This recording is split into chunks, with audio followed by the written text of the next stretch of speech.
안녕하세요. 뉴스카페 김선영입니다. 어제 3월 고용동향이 발표가 됐습니다. 2개월 연속 취업자 수는 20만 명 이상 증가가 됐습니다. 정부의 목표치를 넘어서는 수치입니다.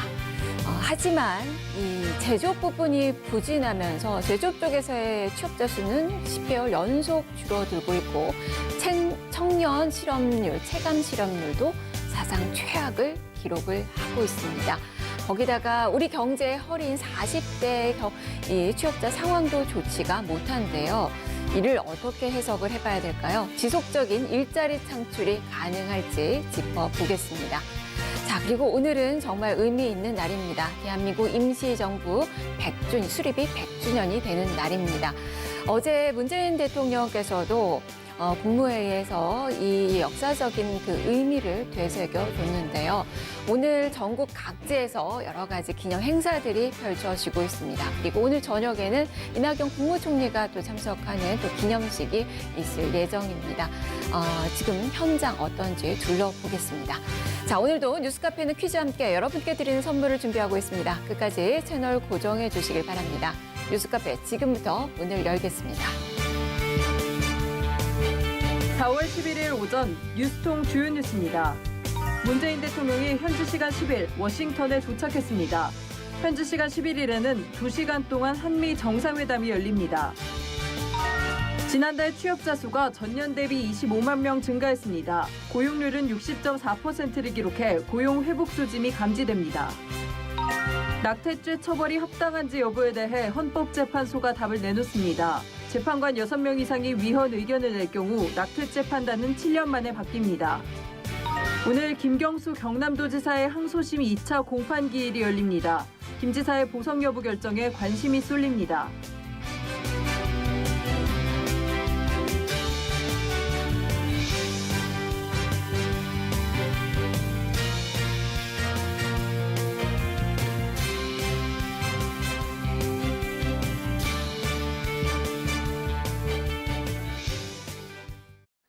네, 주요 뉴스를 재구성해보는 시간입니다. 오늘 뉴스토마토 정책부 권대경 부장과 함께하죠. 부장님 안녕하세요. 네, 안녕하십니까. 네, 자, 오늘의 이슈 확인해 보겠습니다. 3월 취업자 수 20만 명대 지속적인 고용 증가 가능할까? 2달째 고용 호조세가 지속되고 있습니다. 정부의 재정 투입 그 효과가 나타나고 있는 겁니다. 자, 그러면 내용들 좀 자세하게 짚어보도록 하죠. 자, 권 부장님, 3월 고용동향 어제 나왔습니다. 이 내용들을 좀 살펴볼까요? 네, 일단 전체 우리 고용 동향을 보면 이게 15세 이상 인구부터 해가지고 경제활동 인구 그리고 경제활동 인구 중에서 취업자와 실업자를 나눠서 보게 되는데요. 일단 3월 같은 경우는 25만 명의 취업자 수가 증가했습니다. 이게 이제 지난 2월하고 2달 연속 증가한 것인데요. 2월에는 26만 3천 명이 늘었고요. 근데 이게 이제 정부 목표치라고 할 수 있는 게 15만 명인데 이게 작년에 정부가 2019년 경제정책 운용 방향을 발표하면서 15만 명을 이제 목표치로 잡았던 건데 그보다는 이제 좀 많은 수치죠. 네. 예. 근데 이게 작년 1월부터 해가지고 이제 작년 2월 지나가면서 작년에 너무 고용 시장이 좋지 않았습니다. 근데 이제 최근에 이제 한 2달간 이렇게 20만 명대 이상 증가한 것은 뭐 정부로서는 뭐 정책 효과가 나오고 있다고 판단할 수 있는 부분인 것 같고요. 네. 특히 이제 실업률하고 또 실업자 그리고 고용률을 보면 특히 고용률 같은 경우는 조금 주목해야 될 것인지 15세 이상인데 60.4%의 고용률이 나왔습니다. 네. 이게 이제 어떤 정도냐면 1982년에 이런 통계가 시작이 됐습니다. 근데 통계를 3월 기준으로 봐야 되는 거거든요. 왜 고용시장 자체가 계절적 요인이 있기 때문에 예컨대 2월 달에 뭐 대학 졸업식이 많으면 또 취업을 희망하는 이들이 많이 늘고 또 여름, 또 겨울 이렇게 계절적 요인을 좀 봐야 되기 때문에 일단 3월 기준으로 봤을 때는 1982년 이후에 3월 기준으로서 고용률은 역대 최고를 기록했습니다. 예, 물론 이제 40대 같은 경우는 좀 떨어지고 30, 40대 떨어지고 60대, 50대 이렇게 좀 중장년층에서 늘어난 것이 좀 영향이 있고요. 그 실업자는 119만 7천 명으로 이제 집계가 됐는데 그래서 1년 전, 작년 3월이죠. 작년 3월보다는 6만 명 정도 줄어든 것입니다. 그리고 실업률도 4.3%로 작년 3월에 비교했을 때 0.2%포인트 떨어진 것으로 이 집계가 됐습니다. 네. 방금 말씀대로 3월은 뭐 통상 성수기라고 할 수 있죠, 고용시장에서. 네, 좀 그런 측면이 있습니다. 그런 것도 있고 일단 정부의 재정 일자리 정책이 좀 효과가 나왔다라고 볼 수 있을 것 같은데 지난달 취업자 수가 2,680만 5천 명. 네, 2,680만 5천 명. 네. 취업자 수가 두 달 연속 20만 명대를 넘어선 거예요. 네. 여기에 좀 의미를 둘 수 있을까요? 어떤 이유인가요? 일단 정부의 재정이 투입된 효과가 네. 나타났고 볼 수 있는데 이제 좀 업종별로 좀 볼 필요가 있습니다. 이게 이제 산업별로 보면 이 보건업이나 사회복지 서비스업 이쪽에서 취업자가 17만 2천 명이 늘었고요. 그리고 전문 과학이나 기술 서비스업 이런 쪽에도 8만 3천 명이 늘었습니다. 특히 또 일각에서 좀 비판하고 있는 것인데 이제 고령층 단순 노동 네. 일자리가 늘었다고 주장하는 부분이 이제 농림업 취업자인데요. 이 부분도 7만 9천 명이 늘었습니다. 근데 이제 문제는 제조업입니다. 네. 제조업이 3월 같은 경우 10만 8천 명이 줄었거든요. 작년 4월부터 이 제조업 취업자 수가 줄어들기 시작했는데 지금 계속 이 추세가 이어지고 있다는 거는 좀 들여다봐야 될 문제가 아닌가 싶은 게 이제 제조업 같은 경우는 주로 이제 일자리 질이 좀 좋은 네. 상용 근로자 쪽에 또 대부분 조금 임금 수준이 높고 이런 질 좋은 일자리를 네. 분류가 되기 때문에 이 부분에서 좀 저조한 것이 정부로서는 아마 걱정거리일 것 같습니다. 네. 얘기 들어보니까 이제 노년 일자리가 늘어났고 네. 제조업 일자리, 양질의 일자리가 줄어들었다. 그만큼 양질의 일자리 상주는 여전히 좀 부족한 그 현실인 것 같은데 일단 뭐 정부에서는 상당히 좀 긍정적으로 평가를 하고 있는 것 같고요. 네. 이 권 부장님은 개인적으로 이 지표를 봤을 때 좀 어떤 평가를 내리시나요? 일단 그 정부가 이렇게 작년하고 이제 일자리의 정책에 좀 중점을 두면서 작년 한 10만 개 정도 좀 되나요? 이 노인 일자리 사업 다 합치면 한 61만 개로 네. 집계가 되거든요. 사회 서비스 일자리가 15만 개 정도. 근데 이들 쪽에 좀 취업자가 늘어난 게 사실이거든요. 사실 이제 들여다보면. 그러다 보니까 일단 겉으로 나타나는 취업 수치는 제조 고용 수치는 예전에 작년에 한때 언론에서 많이 나왔던 뭐 고용 한판이 뭐 쇼크니 네. 참사니 네. 이런 단어들을 많이 사용했는데 조금 나아지긴 지표상으로 나아졌지만 네네. 좀 실질적으로 들여다보면 좀 문제점들이 많이 보입니다. 청년 실업률도 문제가 있고 네. 장장년층 일자리도 이게 단기적인 흔히 말하는 아르바이트 수준이 될 수도 있는 건데 그런 부분에서는 좀 정부가 네. 더 신경을 써야 될 것 같고요. 주로 이제 이 중장년층을 포함해가지고 이 일자리가 안 늘어나는 이유들이 대부분 이제 그 대기업과 중소기업 임금 격차, 네네네. 또 일자리 미스매칭, 그리고 뭐 저출산 고령화에 따른 인구 감소도 영향이 있고요. 네. 그리고 전체적으로 경제 상황이 좋지 않다 보니까 이 기업들이 투자를 끌이고 네. 채용을 규모를 줄이고 하는 영향들이 꽤 있기 때문에 복합적이죠. 뭐 네. 최저임금 뭐 최저임금도 일도 마찬가지고요. 네, 그럼 그런 뭐 거죠. 탄력 근로제라든지 임금 피크제라든지 여러 가지 노동 현안들도 지금 복잡하게 얽혀 있고요. 근데 이제 정부가 주도를 하는 일자리 사업이라는 게 주로 이제 공기업, 공무원들 그래요. 의 사업인데 네. 결과적으로 일자리 상황이 나아지려면 민간의 일자리가 늘어나야 됩니다.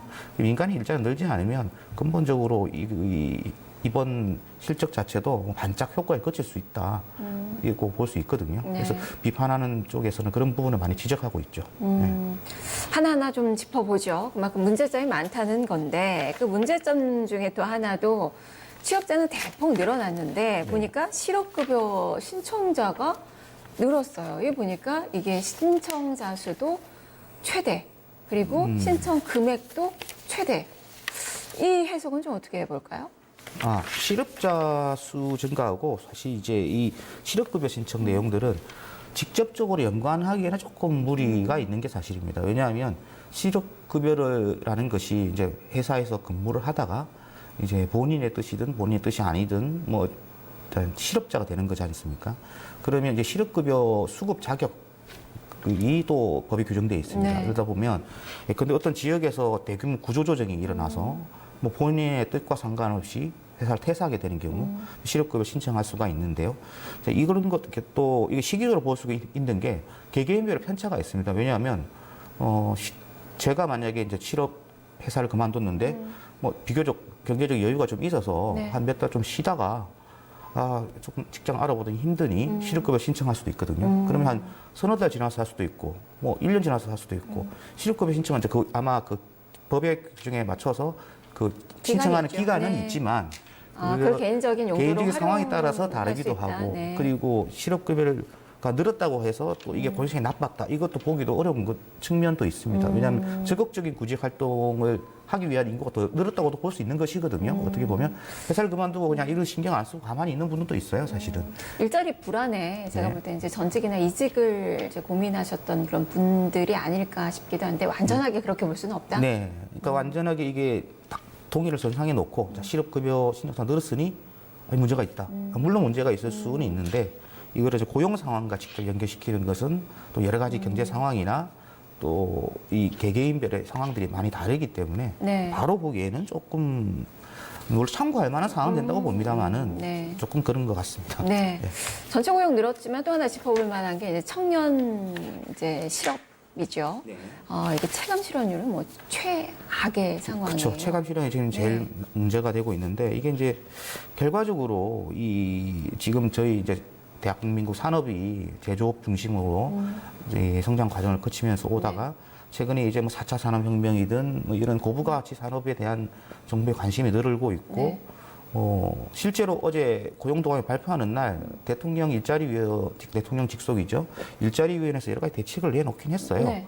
이제 그런 것들을 보면 주로 청년들이 청년들의 취업 유인을 높이기 위한 네. 그런 대책들을 여러 가지 내놨는데 보면 좀 주목할 것들이 몇 개 있습니다. 보면 평생 내일 배움 카드라는 걸 도입하고 이게 평생 내일 배움 카드라는 게 지금까지 이제 실직자하고 재직자를 위해서 했는데 그들뿐만 아니라 자영업자나 특수고용직 네. 이런 분들에게도 이 평생 내일 배움 카드의 혜택을 받을 수 있게끔 부분이 있거든요.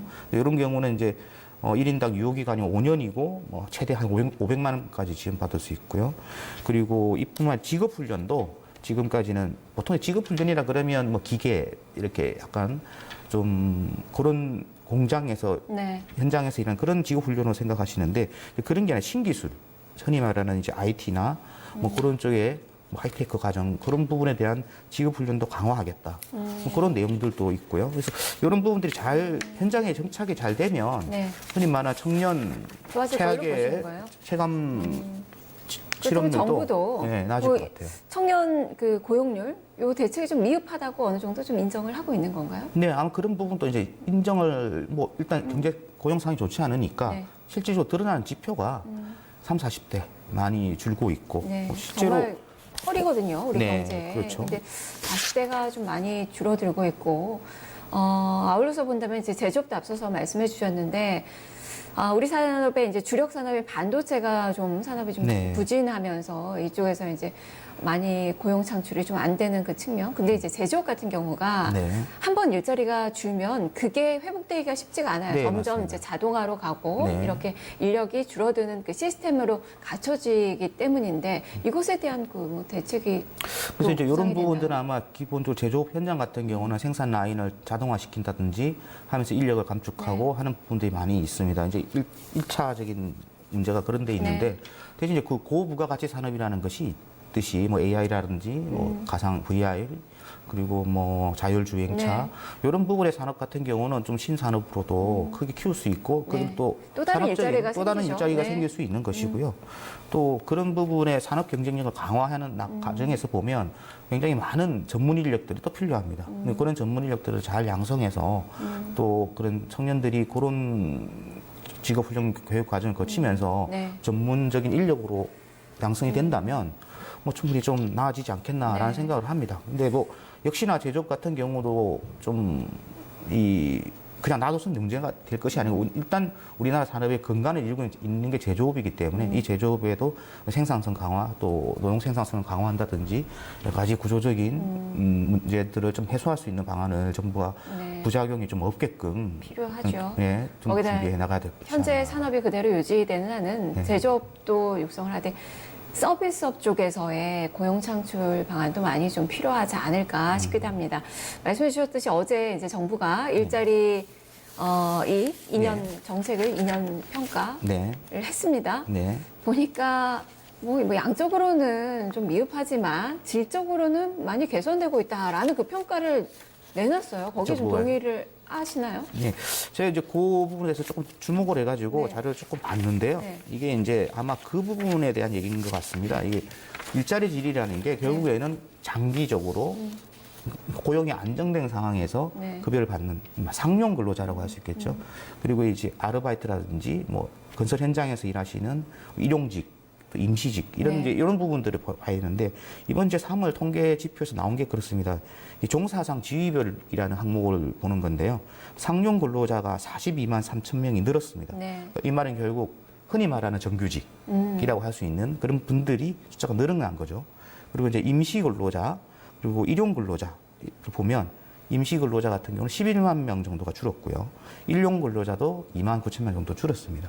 사실 이제 그렇게 보면 조금 고용 안정, 고용의 질이 나아졌다라고 볼 수 있는 건 이제 이런 부분들이 있는데 이것도 단편적으로 판단하기에는 좀 무리가 있는 게 일정적으로 일용 근로자든 상용 근로자든 뭐 임시 근로자든 그 부분에 대부분 업종의 특수성이 좀 있는 부분이 있거든요. 그래서 그런 부분은 아마 정부가 좀 근거를 해서 네. 일자리질이 나아졌다라고 평가하는 것 같은데 뭐 다른 부분 지금 아까 말씀하셨다시피 네. 뭐 청년 체감 실업률이 최악이고 30, 40대 특히 이제 우리 경제 주축이라 하시는 40대를 보면 제가 요 잠깐 표를 말씀드리다 보면 연령 계층별 고용률 현황이 있는데요.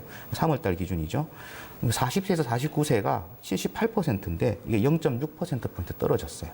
대신에 60세 이상은 물론 이제 나이 드신 분들이 네. 모두 다 일을 할 수는 없지만 40.4%의 고용률을 보였는데 1.2% 오른 거죠. 그리고 이제 그런 부분에서 보면 65세 이상 또 올랐고요. 이런 부분에서 이제 우리 경제의 허리축이라고 할 수 있는 네. 이런 분들의 고용 상황이 아직 좋지는 않은 건 확실하기 때문에 네. 정부도 좀 이런 부분을 감안해서 좀 맞춤형 대책을 네. 만든다든지 처방을 해야 될 것 같습니다. 네.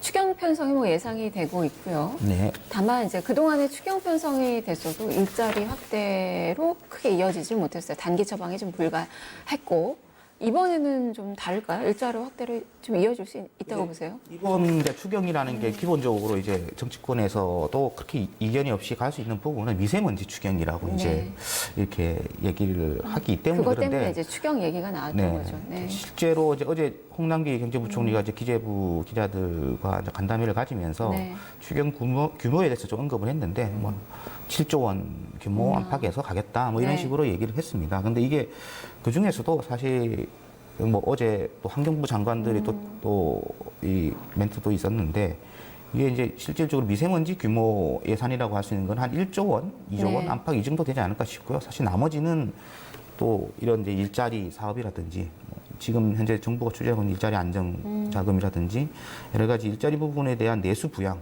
경기 부양 쪽에 투입될 것 같은데 네. 이제 문제는 그거죠. 이게 과연 얼마나 낙수 효과를 가지고 우리 경기를 살리는 마중물 역할을 할 수 있는지 네. 또 반대로 이런 낙수 효과를 바탕으로 해서 어떤 분수 효과도 일어나야 되는 것이 사실이니까 근데 그런 측면에서 효과가 있을지에 대해서는 여러 가지 이제 평가와 전망이 엇갈리고 있는 게 사실입니다. 그거는 이제 문재인 정부 처음 들어서 대통령께서 이제 일자리 현황판을 만들어서 체크하겠다 하시고 네. 그리고 작년, 재작년 11조 뭐 이렇게 추경 계속 이어져 왔었거든요. 근데 이제 그게 따른 실질적인 성과가 무엇이냐라고 이제 야당 의원들이나 정치권이나 또 정부 밖에 계신 전문가분들이 네. 했을 때 구체적으로 내놓을 수 있을 만한 성과가 사실 없었어요. 이게 이제 결국에는 재정을 푸는 거는 뭐 간다고 뭐 정부 방침이 간다고 하는데 그걸 얼마나 효과적으로 효율적으로 집행하고 푸느냐에 따라서 성과가 나오는 게 다르기 때문에 그런 측면에서는 아마 재정의 집행 효율성 그리고 현재 정부 추진하고 있는 여러 가지 사업들을 좀 구조조정을 해서 핵심적으로 필요한 것들 집중적으로 하고 또 기업에 또 기업들이 네. 사업을 할 수 있도록 또 규제 많은 불필요한 규제들 좀 해소해주면서 투자를 유도하고 네. 뭐 그런 전반적인 종합적인 처방이 이루어져야 그게 이제 일자리 이게 추경도 해소. 효과를 네네. 보는 거죠. 이게 뭐 단순히 국가 예산 자체가 지금 400조, 500조 이렇게 슈퍼 예산으로 가는데 그래서 7조 원 뿌린다고 해서 뭐 확 달라지고 이런다기보다도 일단 다 달라질 수 있고 나아질 수 있는 여건을 만드는데 이 추경이라는 자금이 좀 어떤 촉매제 역할을 할 수 있도록 정부가 좀 관리를 잘 해야 될 것 같고요. 네. 뭐 그런 부분에서도 민간이나 그런 쪽에서도 좀 적극적으로 좀 채용 규모를 늘리고 네. 여러 가지 산업 경쟁력을 강화하는 방안을 또 민간에서도 많이 만들어야겠죠. 네. 그럼 끝으로 좀 정리를 해볼까요? 어떻게 검사님 생각에서는 이제 앞으로 고용 정말 사실 뭐 반짝 효과라고 이야기를 하는데 네. 계속 지속 가능한 일자리 창출이 좀 될 것이라고 보세요. 호법은 뭐 앞서서 말씀 좀 해주신 것 같아요. 네. 근데 긍정적으로 보기도 좀 곤란하고 조금 근거 부분도 그렇고 부정적으로 보기에도 좀 너무 부정적으로 보기에도 좀 그렇고 한데 사실 오늘 좀 전에 이제 관세청에서 4월 1일부터 10일까지의 수출 수출 입동량을 나왔죠. 내놨어요. 이게 근데 수출이 늦었어요. 사실은 네. 이 관세청에서 열흘 단위로 내놓는데 수출이 늘은 건 이제 조업일수 때문인데. 조업일수가 늘어나서 늘었죠. 네. 근데 이제 문제는 반도체에서 네. 17%인가요? 제 기억은 그렇습니다.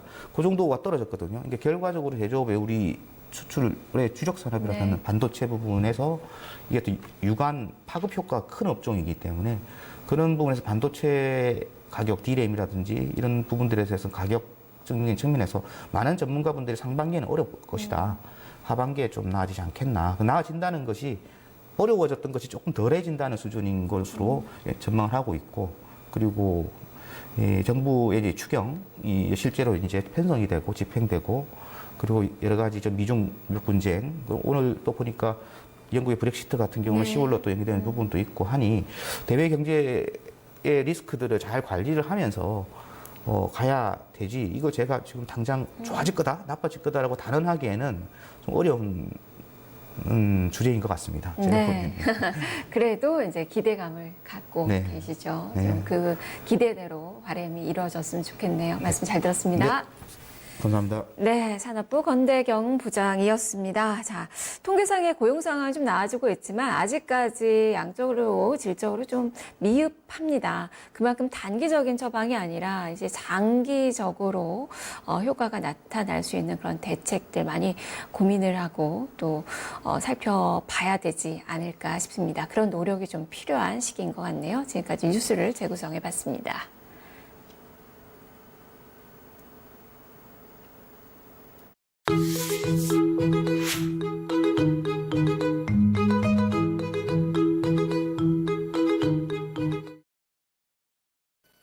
안녕하세요. 실시간 검색어 김은별 기자입니다. 실시간 검색어에서는 주요 뉴스를 한눈에 보여주는 뉴스통 검색어 8가지를 짚어드립니다. 오늘의 검색어 먼저 살펴보시겠습니다. 이렇게 8가지 검색어 올라와 있는데요. 8위에는 4월 모의고사 올라와 있습니다. 어제 4월 모의고사가 있었죠. 등급컷에 관심이 쏠리면서 검색어 순위에 올라와 있습니다. 또 7위에는 김순례 의원 올라와 있는데요. 이 5.18 망언으로 한 차례 논란이 있었던 자유한국당 김순례 의원이 이번에는 가짜뉴스를 SNS에 공유해 논란이 되고 있습니다. 6위에는 세아베스틸 올라와 있는데요. 기사 함께 살펴보시죠. 세아그룹 특수광기업인 세아베스틸 군산공장에서 근로자 사망 사고가 발생해 공장 가동이 전면 중단됐습니다. 이 세아베스틸은 어제 근로자 사망 사고가 발생한 군산 공장에 대해 산업안전보건법 제51조 제7항에 따라 광주지방고용노동청 군산지정창으로부터 전면 작업중지 명령서를 접수했다고 밝혔습니다. 이 앞서 전날 밤 군산공장 직원 황모 씨가 제품 검사대에서 검수 작업을 하던 중 약 6m에서 8m 아래 지하로 추락해 사망했습니다. 회사 측은 인명사고가 발생한 데 대해 깊은 슬픔과 안타까움을 통감하고 있으며 고인과 유가족분들에게 진심을 담아 애도와 조의를 표한다고 말했습니다. 5위에는 도사견 올라와 있습니다. 어제 경기도 안성에서 산책 중이던 60세 여성이 도사견에 물려서 숨지는 사고가 발생했습니다. 청소를 위해서 문을 열어놨는데 도사견이 탈출해 이렇게 사람을 무는 사고가 발생한 것입니다. 4위에는 한미 정상회담 올라와 있는데요. 기사 함께 살펴보시죠. 문재인 대통령과 도널드 트럼프 미국 대통령이 현지 시간으로 11일 하노이에서의 이 북미 정상회담 결렬 이후 처음으로 만나 의견을 나눕니다. 이번 정상회담은 팽팽히 대립각을 세우면서 앞으로 나아가지 못하고 있는 이 북미 간 비핵화 대화의 전환점을 마련할 수 있는 기대가 될 것으로 기대를 모으고 있습니다. 이 비핵화를 둘러싸고 북미는 근본적인 입장차를 재확인한 상태인데요. 이런 가운데 우리 정부는 포괄적 합의와 단계적 이행이란 틀 안에서 양측을 중재할 방안을 마련하기 위해 고군분투할 것으로 보입니다. 3위에는 김원봉 올라와 있습니다. 오늘이 바로 임시정부 수립 100주년인데요. 이 약산 김원봉 독립유공자 서훈 문제로 논쟁이 벌어지고 있습니다. 2위에는 연합뉴스 올라와 있네요. 이 연합뉴스 TV가 생방송에서 문재인 대통령 사진 아래 인공기를 걸어서 논란이 되고 있습니다. 마지막 검색어 블랙홀 사진 기사와 함께 살펴보시겠습니다. 인류 역사상 첫 블랙홀이 촬영된 사진이 현지 시간으로 10일 이 벨기에에서 공개됐습니다. 이벤트 호라이즌 망원경 프로젝트 연구팀은 이날 오후 1시 트위터 등 인터넷으로 생중계된 연구 결과 발표회를 통해 블랙홀 사진을 공개했는데요. 이 과학계에서는 이번 블랙홀 촬영은 굉장히 이 중력파 발견에 버금가는 엄청난 사건으로 노벨상을 받을 가치가 있다고 평가를 했습니다. 실제로 빛을 빨아들이는 블랙홀을 사진에 담을 수 없기 때문에 블랙홀에 가장 가까운 경계에서 일어나는 현상을 촬영하는 데 주력해왔습니다. 이 연구팀에는 한국 과학자들도 참여하고 있는데요. 한국은 천문연구원 소속 연구자 8명이 협력 구성원으로서 EHT 프로젝트에 참여하고 있습니다. 오늘은 이렇게 뉴스통 실시간에 올라온 검색어 8가지 보셨습니다. 다음 시간에는 또 다른 검색어와 함께 돌아오겠습니다.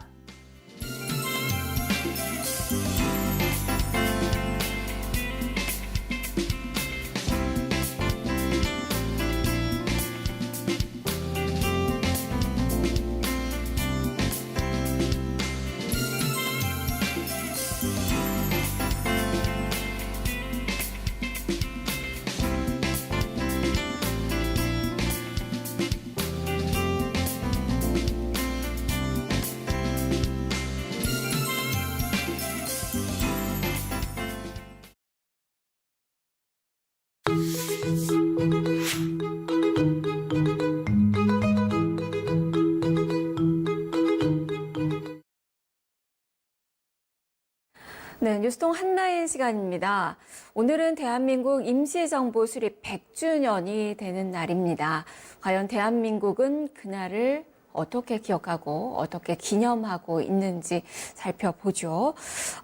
지금 대한민국 임시정부 수립 100주년 기념 특별전이 열리는 여의도 공원 한번 연결을 해보겠습니다. 사회부 신태현 기자입니다. 신 기자 안녕하세요. 안녕하세요. 대한민국 임시정부는 대한민국의 뿌리이자 그리고 지금 현재를 있게 한 원동력입니다. 그 역사적인 의미부터 좀 짚어주시죠. 예, 3가지 의미가 있다고 생각합니다. 뜨거워던 독립의지를 다시 되새기고 엄혹한 시절 민주국가의 꿈을 돌아보며 헌법 정신을 수호하는 의미가 있다고 봅니다. 우선 임시정부는 3.1운동 혹은 3.1혁명의 정신을 계승했습니다. 일제 식민 통치를 용인하지 않고 맞선 저항 의지를 계승한 것입니다. 3.1운동은 일제 탄압 때문에 표면적으로는 진압된 것처럼 보였지만 임시정부가 그것을 이음으로써 독립의지가 꺼지지 않았다는 점을 보여줘서 의미가 있다고 생각합니다. 임시정부는 무장투쟁과 외교활동, 교육활동, 관복군 찬설 등 다양한 활동을 해왔으며 이런 독립의지가 강대국에게 인정도 받아서 광복까지 이어질 수 있었습니다. 그리고 두 번째로 임시정부는 왕조국가를 훌륭하게 졸업하고 민주국가의 기틀을 잡았다는 점에서 의미가 있다고 생각합니다. 참 신기한 게 3.1운동은 고종 황제의 장례식을 계기로 촉발됐지만 참여자가 왕족 복구를 주장하지 않았다는 점인데요. 독립선언서에 이름을 올린 민족대표 33인도 왕족 복구를 주장하지 않았고 수많은 시위대도 대한독립 만세를 외쳤는데 이걸 왕족 복구라고 보기는 힘들겠죠. 지식인이나 민중이나 다 같이 왕정을 탈상하고 졸업해서 민주국가를 꿈꾸고 있었던 것 같습니다. 그게 임시정부까지 이어지고 오늘날의 민주국가 대한민국까지 이어졌다고 봅니다. 그리고 과거 건국절 논란처럼 자칫하면 독립의지를 가려버릴 수 있는 사상을 견제하는 의미도 있었다고 생각합니다. 건국절은 1948년에 국가가 수립됐다는 논리로서 헌법에 있는 임시정부 법통과 충돌하는 그런 우려가 있었는데요. 이렇게 기념식을 해서 헌법 가치를 수호한다는 뜻을 내포한다고 봅니다. 바로 그런 임시정부 덕분에 지난 100년 우리나라가 경제 성장을 이루고 또 민주주의를 이렇게 좀 발전을 시키지 않았나 싶습니다. 지금 그날을 기념하면서 전국 각지에서 좀 활발하게 행사들이 좀 나오고 진행이 좀 되고 있는 것 같은데 어떤 행사들이 좀 있나요? 예, 일단 대한민국 역사박물관에서는 대한독립 그날이 오면 특별전이 진행되고 있습니다. 이 전시회는 100주년 위원회와 행안부 문체부 등이 공동 주최했는데요. 독립운동가들 사진을 비롯해서 임시정부와 관련된 자료 200점이 전시되어 있습니다. 그리고 국회는 오늘까지 헌정기념관에서 임시의정원 행사를 진행하고 있습니다. 지방정부들의 행사들도 활발합니다. 대표적으로 수도권을 보면 서울시는 오늘 독립운동 기념 역사인 안군역에서 100주년 행사를 엽니다. 행사에서는 기미독립선언서가 새겨진 100년 계단을 관람하는 순서가 있습니다. 경기도는 오늘부터 14일까지 파주 임진각 일대에서 문화 행사를 합니다. 오늘은 평화의 길 걷기 행사 등을 열고 독립운동가 후손이 공연하며 내일부터는 사진 전시회와 포토존, 체험 행사와 캠핑 페스티벌이 준비되어 있습니다. 인천시도 오전에 독립운동자 후손이 참여하는 기념식을 열고 임시정부 관련 포토존을 진행했습니다. 오늘 저녁에는 이낙연 국무총리가 참석하는 100주년 기념식이 열린다고 알고 있는데, 자, 기념식 좀 어떻게 진행이 되나요? 예, 100주년 기념식은 오늘 7시에 열립니다. 정부 주요 인사, 각계 대표, 독립유공자, 유족, 시민 등 만여 명이 이제 참여를 하는데요. 독립의 횃불 점화, 임시연장, 선포문 낭독, 기념사, 기념 공연 등의 순으로 진행됩니다. 먼저 지난 3월 1일 제100주년 3.1절 기념식에서 점화됐던 독립의 횃불이 전국을 돌아다닌 끝에 이번 행사 완주식으로 대단원의 장을 맺습니다. 이후 광복회장의 대한민국 임시연장 선포식을 낭독하고 공연이 이어지다가 C-47 수송기를 활용해 임시정부 요인이 한국으로 되돌아오는 역사적인 장면을 다시 연출합니다. 2021년 8월 완공 예정인 국립 대한민국 임시정부 기념관 건립 선포식이 열리고 이어서 국민의 나라 대한민국을 주제로 한 축하 공연이 이어집니다. 네, 신 기자 수고했습니다. 감사합니다. 네, 신태연 기자였습니다. 자, 오늘날의 대한민국은 경제와 민주화에 모두 성공한 나라로 꼽힙니다. 이러한 오늘날의 대한민국이 있을 수 있게 독립에 헌신하신 그 모든 분들께 감사와 존경을 표합니다. 자, 뉴스통 한나인이었습니다. 여기서 오늘 퀴즈 시간 좀 갖겠습니다. 자, 먼저 어제 정답부터 공개를 해드리죠. 어제 정답은 조선의열단이었습니다. 김건님 축하드립니다. 선물 보내드릴게요. 자, 오늘의 문제 이어서 드리죠.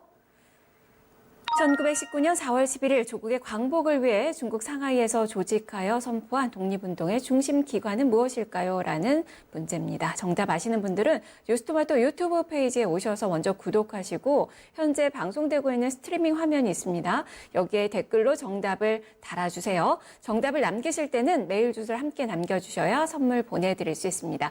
여러분의 많은 참여 기다리고 있겠습니다.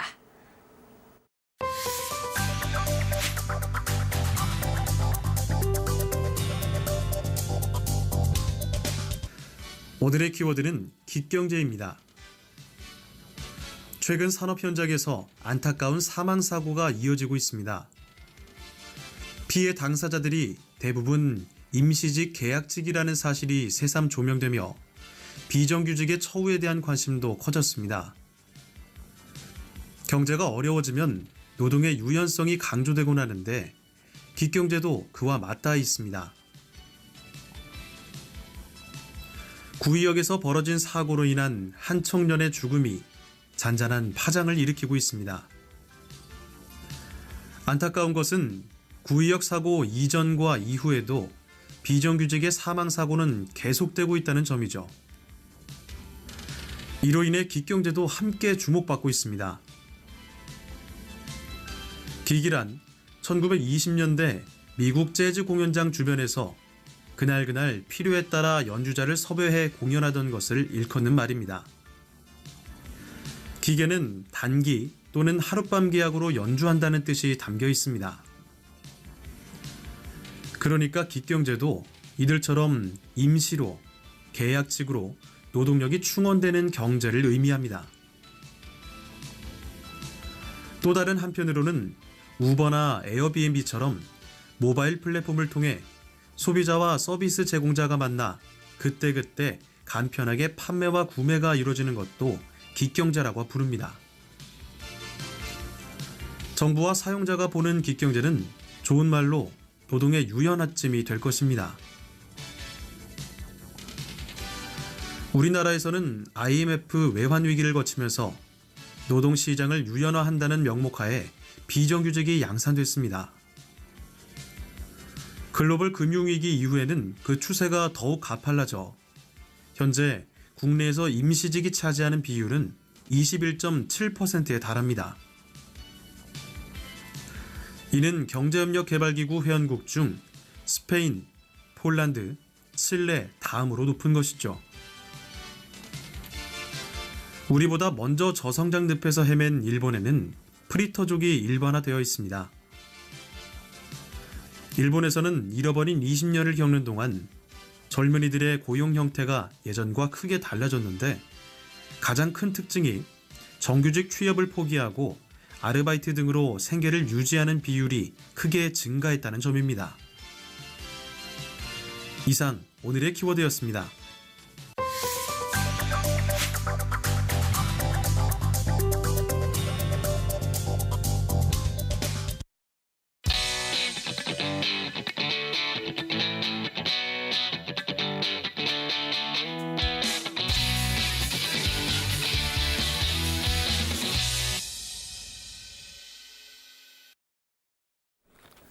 설화공주님은 남몰래 사귀어 맞둥도련님을 밤에 몰래 안고 간다. 신라진평화 3대의 셋째 딸이었던 선화공주를 사랑한 무왕 서동의 청운가 서동묘입니다. 약 1500년 전에 이 한 청년의 재기발랄한 애정사기극 서동묘는 아직도 우리 국민들 사이에서 유쾌하게 회자되고 있습니다. 그러나 언제부턴가 이 서동요가 우리나라 최초의 가짜 뉴스가 아니었겠느냐 이런 우스갯소리의 주인공이 되고 있는데요. 그만큼 가짜 뉴스가 우리 생활에 깊이 침투했다 이런 얘기도 되겠습니다. 오늘 법설에서는 우리 사회와 그리고 생활에 깊게 자리 잡고 있는 가짜 뉴스 깊이 한번 생각해 보겠습니다. 시사 전문가 노영희 변호사 나오셨습니다. 안녕하십니까? 네, 안녕하십니까? 이 애정사기극 듣기만 해도 가슴 떨리지 않습니까? 저는 뭐 결혼했기 때문에 상관이 없는데 우리 아. 부장님은 총각으로서 어떠십니까? 이따 벚꽃 알바 얘기할 때 그럴까요? 예, 네. 늘 뭐 가슴이 떨리지요. 예. 네. 뭐 이 가짜 뉴스는 사실 좀 우스갯소리로 이렇게 뭐 많아질 얘기도 있었습니다만 요즘 네네. 점점 더 심각해지는 것 같습니다. 그렇습니다. 사실 저는 가짜뉴스가 이렇게까지 심각할 줄을 몰랐고 이렇게까지 사람들이 가짜인 거를 모를까 사실은 그게 더 좀 심각한데요. 이제 네. 가장 최근에 벌어진 가짜뉴스 사건이 바로 지난 그 식목일을 전후로 해서 벌어졌던 고성의 산불 아니겠습니까? 그렇습니다. 사실 그때 그 산불에 대해서는 소방청이 이제 독립된 기구로서 처음으로 제대로 된 역할을 했었다라면서 상당히 그 의미 있는 군안 활동이었다라고 하는 게 인정이 됐었었고 네. 예전에 있었던 고성 산불을 3일 내내 불이 계속 탔었었는데 그거에 비해서 이건 정말 빨리 꺼졌단 말이에요. 그래서 참 성공적인 산불 진화였다라고 얘기가 됐었거든요. 예. 근데 갑자기 그 산불 진화와 관련해서 대통령이 보톡스를 맞았다는 등 뭐 술에 취해가지고 정신을 못 차리는 바람에 예. 새벽 0시가 넘은 시간에야 겨우 나타났다는 등, 뭐 이제 별별 소리가 다 나오는 거예요. 3년 전에 들었던 얘기를 그러니까요. 부어만 바꿔서 듣는 아니, 보톡스 그러면 솔직히 말하면 여성들이 보통 하는 걸로 알고 있는데 네. 대통령이 보톡스 수술했다 그러니까 네. 참 그것도 참 특이하다. 근데 뭐 특이하다고 할 게 아니라 오히려 이건 되게 지능적이다. 네. 사실 그 생각을 했습니다. 그래서 좀 정리를 해봤습니다. 네네. 기사는 청와대가 지난 4일 신문의 날 행사 후에 네. 문 대통령이 언론사 사는과 술을 마셨다거나 보톡스를 맞느라 산불 진화가 늦어졌다. 네네. 근데 최초 이 거짓말을 유포한 곳이 이 진성호 방송과 신의 한수라는 유튜브 채널이고요. 네. 팩트는 문 대통령이 지난 4일 신문의 날 행사를 모두 마치고 오후 6시 35분 이후에 바로 프레스 상태를 나와서 청와대로 복귀했다. 또 가까운 거리 아니겠습니까? 네, 그렇습니다. 근데 김정숙 여사와 관련된 가짜뉴스도 있어요. 그래서 신문 그날 교육과 관련해서. 초등학생 아이들하고 이제 아마 그 행사를 했던 모양인데 네. 하필이면 그 사진을 밤 11시에 올렸답니다. 네. 그랬더니 그 사진이 11시에 올라온 것을 보고서 김정숙 여사가 밤 11시까지 애들하고 꽃놀이를 즐기고 있다. 네. 이런 식의 가짜뉴스를 유포했다고 하는데 네. 사실 제가 좀 유감스러운 거는 진성호 전 의원이잖아요. 네. 진성호 전 의원하고 방송을 상당히 여러 번 했었어요. 네. 근데 그때 당시에 물론 되게 보수적인 시각을 갖고 계시긴 했었지만 그럼에도 불구하고 말도 잘 통하고 또 어떤 부분에 있어서는 쿨한 면도 사실은 있어서 참 괜찮다라고 생각한 부분이 있었거든요. 근데 이렇게 가짜 뉴스를 이렇게 악의적으로 퍼뜨리고 있는 것에 대해서는 상당히 놀라움을 금치 못하는 그런 상황이었습니다. 진성호 전 의원 그 유튜브 채널에 그 대문 사진을 보면 권총을 들고 아, 그래요? 이렇게 겨누는 누구를 겨누는 것일까 궁금하기도 하고 그렇습니다만. 네.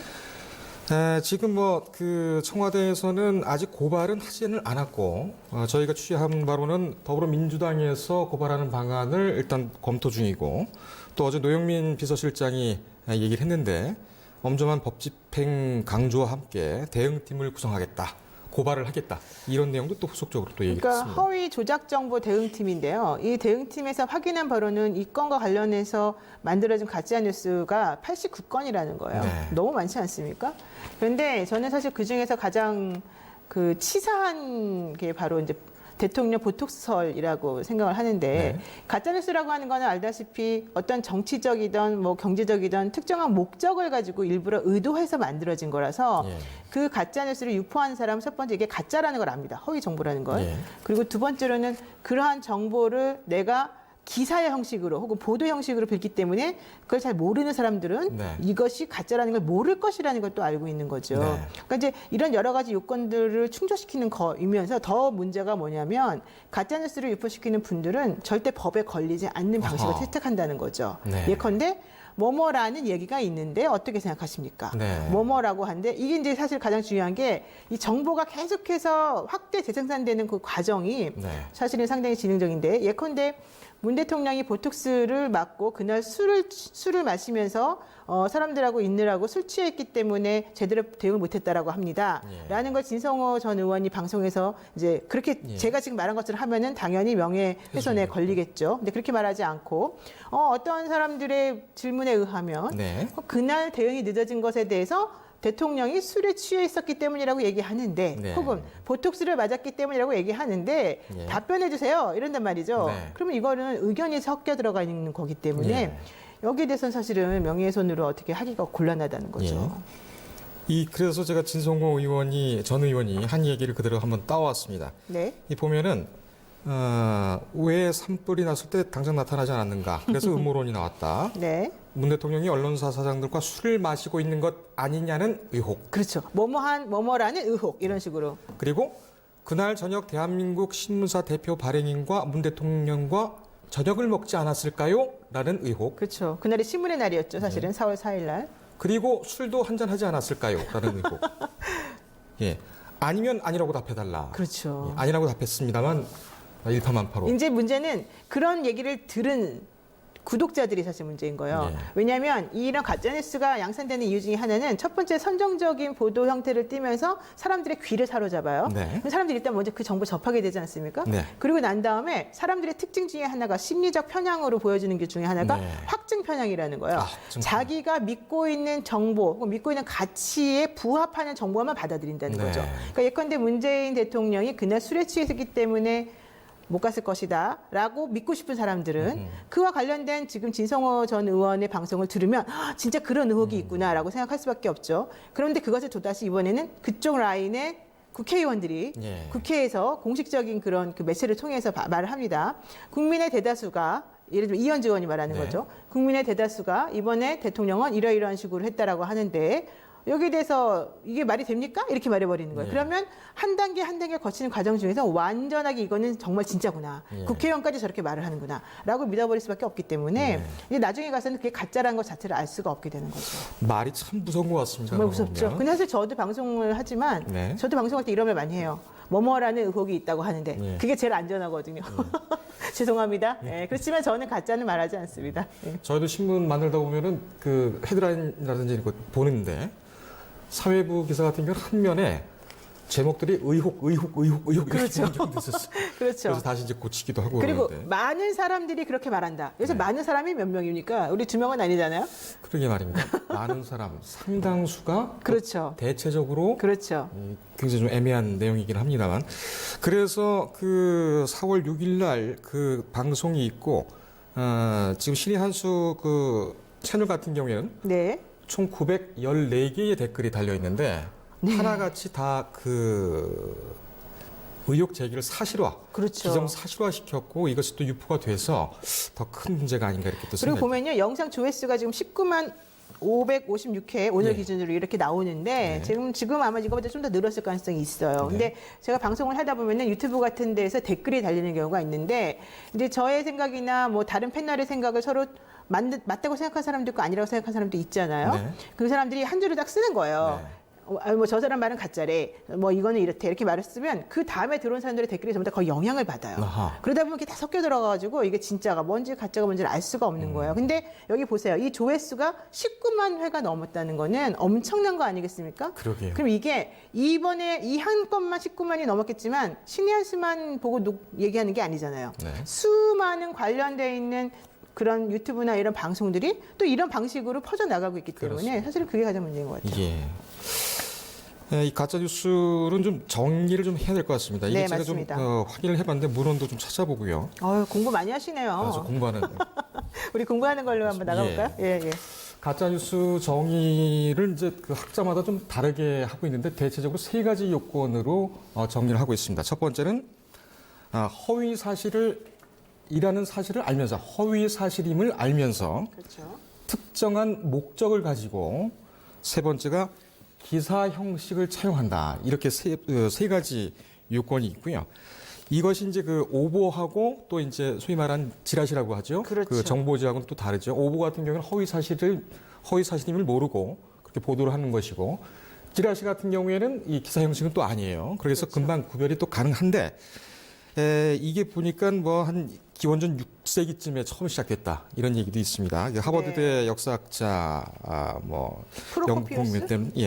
연구 로버트 논문에 렉터. 따르면은 뭐 6세기 비잔틴 제국의 역사학자 프로코피우스가 네, 네. 황제한테 잘 보이기 위해서 네. 찬양하는 글을 썼다가 나중에 돌아서서 학자적 양심을 느끼고 또 거기다 비난하는 그 또 역사를 썼다. 이게 그 비밀의 역사라는 책인데 이것이 네. 그 가짜 뉴스의 기원이다. 이렇게 외국에서는 그렇게 판단을 하고 있는 것 같고 네. 아까 제가 좀 전에 그 읊었던 서동요도 그 600년 전이거든요. 그러니까 그렇죠. 1500년 전 그때 상황이니까 그 600년대에 아마 좀 동서양이 우연찮게 또 그런 시기가 좀 있었던 것 근데 같습니다. 1500년 전에 서동요와 관련된 내용이 먼저 나온 거잖아요. 아까 그 비잔틴 제국의 그 교수가 쓴 역사의 예. 비밀보다 훨씬 더 먼저인 거잖아요. 예. 그러면은 우리나라가 훨씬 더 가짜뉴스를 먼저 만들었다는 얘기인가요? 그렇게 되는 건가요? 상당히 불쾌하네요. 이 부분은 다음번에 확인을 한번 좀 다시 해주세요. 확인해서 네. 알려드리겠습니다. 자, 저희가 지금 말씀드리면서 순간순간 말씀을 드렸는데 이 가짜 뉴스 굉장히 위험한데 이거 왜 특별히 위험한 겁니까? 기본적으로 사람들이 가짜라는 걸 모른다는 거죠. 그리고 이게 확대 재생산되는 과정을 통해서 사실을 굳어버린다는 게 또 가장 큰 문제인 거죠. 예. 게다가 처벌이 가능하지 않은 경우가 많다는 거죠. 네. 아까 좀 전에 말씀드린 것처럼 실질적으로 다른 사람의 명예를 훼손하는 경우에는 처벌을 받을 수밖에 없는데 그 요건이 있습니다. 허위 사실이든 사실이든 구체적으로 내용이 적시가 돼야 되는 거예요. 네. 공공연하게. 근데 방송을 통해서 나가는 거니까 공공연하게 적시되는 건 맞는데 문제는 이것이 정말 구체적인 내용을 담고 있느냐 아니면 그냥 본인의 평가나 판단 의견이냐 이거에 따라 달라지는데 예컨대 제가 우리 최기철 기자님에게 최기철은 뚱뚱하다. 라고 말을 하면은 뼈를 때리시는군요. 네, 그렇죠. 사실 이제 이거는 제 의견이지 않습니까? 네, 그렇기 팩트입니다. 때문에 네. 이런 경우에 제가 그렇게 말을 하는 것은 모욕죄는 해당될지언정 네. 명예훼손에 해당되지는 않는 거예요. 그러니까 의견이라고 하는 것하고 사실을 구분해줘야 되는 거예요. 그런데 예컨대 이 컵이 지금 파란색인데 제가 이 컵은 빨간색이다라고 얘기를 하면 그거는 팩트가 틀린 거잖아요. 그럼 이건 허위 사실이 되는 거예요. 그러니까 사실이냐 허위 사실이 매우 중요한데 정보통신망법 요즘처럼 온라인이 발달한 시대에는 정보통신망법상 명예훼손이 많이 행해져요. 그런데 여기는 요건이 두 개가 있는데 하나는 비방 목적이 있어야 된다. 또 하나는 아까 공공연하게 해야 된다. 그러면 비방 목적이라고 하는 것은 내가 이런 말을 함으로 해서 사람의 명예가 훼손될 걸 알면서 해야 된다는 거거든요. 그런데 아까 말한 진성호 전 의원이라든가 신혜수 같은 경우에는 의견을 적시하는 것처럼 얘기하고 있기 때문에 네. 사실은 처벌이 어렵죠. 그렇군요. 법적 책임은 징역 허위사실 적시 명예훼손, 그러니까 정보통신망법상 그런 경우에는 보통 7년 이하의 징역이나 5천만 원 이하의 벌금에 처해지고요. 예. 그다음에 사실 적시인 경우는 3년 이하의 징역에 처해지고 2천만 원 이하의 벌금이고요. 예. 형법상 명예훼손. 제가 길거리를 지나가다가 누군가에 대해서 명예를 훼손하는 혼자 떠들면서 그러면은 그게 형법상 명예훼손인데 예. 이것도 역시 사실일 경우에는 2년 이하 징역, 예. 500만 원 이하 벌금 이렇게 되고요. 허위사실인 경우는 5년 이하 징역, 1,000만 원의 벌금인데 저 센 거는 결국 뭐겠습니까? 온라인으로 유포가 빨리 되는 정보통신망법상 명예훼손이겠죠? 그렇군요. 자, 가짜뉴스 판별법은 가장 좋은 건 크로스 체크를 해봐라라는 아니, 법무가 제일 요즘 좋고요. 바빠서 못해요. 그런가요? 그렇죠. 저희가 더 열심히 하겠습니다. 네, 우리가 알려줘야 됩니다. 자, 이 문제 한번 마지막으로 좀 짚어보겠습니다. 벚꽃 알바. 휴머니즘인가 신종돈벌인가? 아까 좀 말씀하셨습니다만은 예, 벚꽃 제가 가장 좋아하는 꽃이기도 하고요. 가슴이 그렇습니까? 떨리죠. 사쿠라를 좋아하시는군요. 사쿠라. 예. 일본어로 그렇죠. 네, 그렇습니다. 네, 일본어 말하면 원래 좀 안 되는데요. 이 벚꽃은 사쿠라라고 발음하는 게 조금 더 이렇게 와닿더라고요. 예. 이해해 주시기 바랍니다. 예. 아니 뭐 틀린 말도 아니고. 그래도 일본어를 방송에서 사용하면 안 되잖아요. 예, 사쿠라를 사쿠라라고 했지 오프라라고 그러진 않는데 이거 어떻게 보십니까? 이게 지금 신종 알바로 해서 뭐 직장 여성도 나가고 이게요, 대학생도 나가는 젊은 분들은 벚꽃 알바고 연세가 있으신 저 같은 사람 이상의 사람들은 바카스 알바가 바카스 사실 알바. 있습니다. 예, 이게 이제 사실은 사람들을 만나는 과정이 이성을 만난다. 그다음에 뭐 하죠? 썸 타야 된다. 네. 그리고 난 다음에 진지하게 사귄다. 그다음에 결혼하거나 헤어지거나 둘 중에 하나 아니겠습니까? 네. 사람들은 이걸 못 견디는 거예요. 그러니까 처음에 이성을 만나서 뭔가 좀 허전하고 그러니까 놀고 싶은 거죠. 근데 썸 타는 것도 싫은 거예요. 그렇기 때문에 요즘에 특히 청년들은 그냥 돈 주고서 잠깐 나의 외로움을 달래주는 정도만 하고 싶다라는 네. 생각에서 이런 일이 벌어진다라고 사회학자들이 말을 하고 있고요. 심리학자들도 말하고 있고 저도 준심리학자이기 때문에 저도 정직하게 말하고 있습니다. 근데 네. 중요한 건 네. 제가 벚꽃 알바를 쳐봤어요. 인터넷으로.